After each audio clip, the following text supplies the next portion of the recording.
Jeg blev mekaniker, fordi jeg har altid haft flere for at gennemskue problemer og se, hvordan tingene er samlet og hvordan tingene fungerer.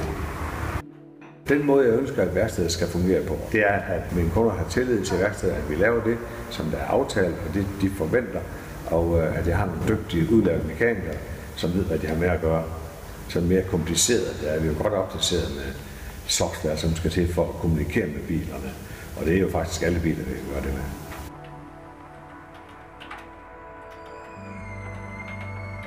Godt. God weekend. Hej. Tak. Hej. Vi har jo her på sådan et lille værksted her, har vi en meget mere personlig kontakt. Vi kan jo, altså kunden har nok også lidt nemmere ved at komme hen og sige, kunne du ikke også lige prøve at kigge på det der? Man skal ikke igennem et stort system med værkfører, underværkfører og kundemodtager og skrives op og skrives ned. Lige måde.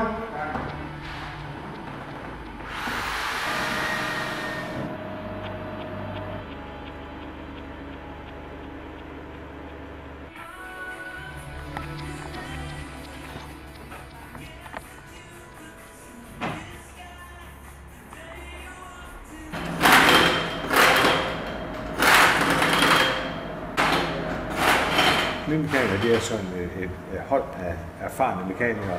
Ham, der har været her på værkstedet længst, han var faktisk på værkstedet, før jeg kom, så han er gammel i går.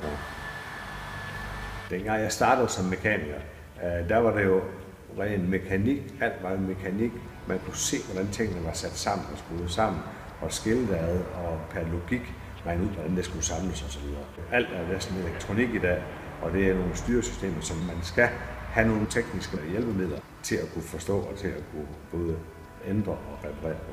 Tit og ofte, og det er der mange af mine kunder, der kommer og siger, jamen jeg havde engang en Opel, den kørte helt fantastisk, og den har aldrig svigtet, og den var så dejlig at køre i. Og så vil vi komme i en ny bil i dag og sige, jamen den kørte meget bedre.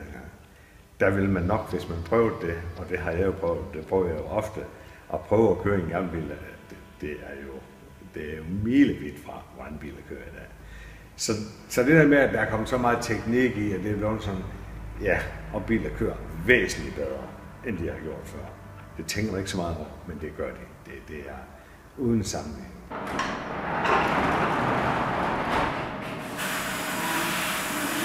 Jeg nyder at køre i alle biler, der kører så godt, som de kan køre. Hvis der er noget, der halter, og noget, der larmer, noget, det kan jeg ikke have, det har jeg ikke så godt med.